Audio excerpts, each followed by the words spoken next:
U.S. Special Forces and Marines have been secretly training Taiwanese forces for at least a year, U.S. media reported.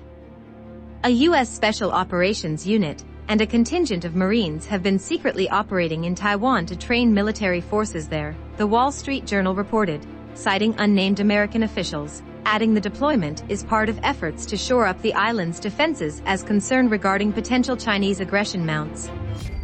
The report comes amid soaring tensions as China has sent warplanes nearly 150 times into Taiwan's air defense identification zone in the past few days. The ADIZ is a buffer zone outside a country's airspace, where it has the right to ask incoming aircraft to identify themselves. China claims Taiwan as a breakaway province, while Taipei has insisted on its independence since 1949 and has diplomatic relations with at least 15 countries. The report said around 24 U.S. Special Operations Forces and support troops are conducting training for small units of Taiwan's ground forces. The U.S. Marines are working with local maritime forces on small boat training. The American forces have been operating in Taiwan for at least a year, the U.S. officials told the American Daily. Taipei announced the arrival of U.S. Marines to train Taiwanese soldiers. It marked the first time since the U.S. and Taiwan cut bilateral ties in 1979 that American soldiers had returned to the island. The U.S. formally recognized the People's Republic of China in 1979 and shifted diplomatic relations from Taipei to Beijing, including Taiwan as part of mainland China.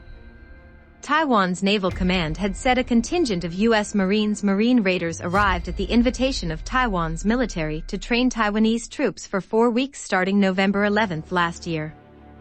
The U.S. Marines were also put under quarantine for around 2 weeks to avoid coronavirus infection.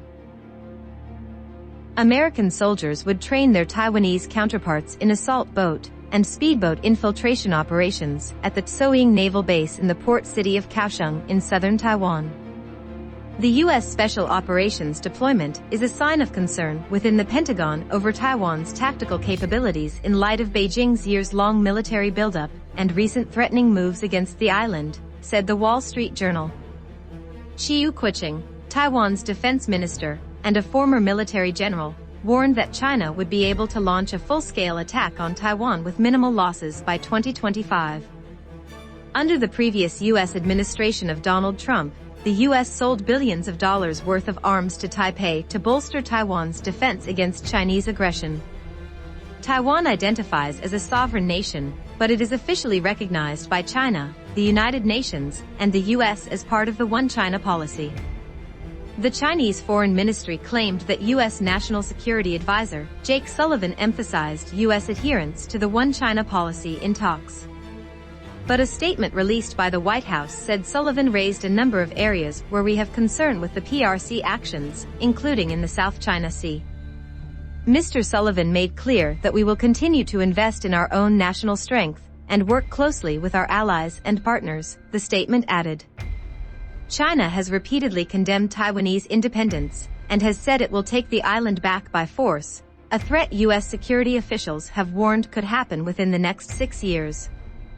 Taiwan is clearly one of their ambitions, Admiral Philip Davidson, commander of the U.S. Indo-Pacific Command, told a Senate Armed Services Committee in March. I think the threat will manifest during this decade, in fact, in the next 6 years.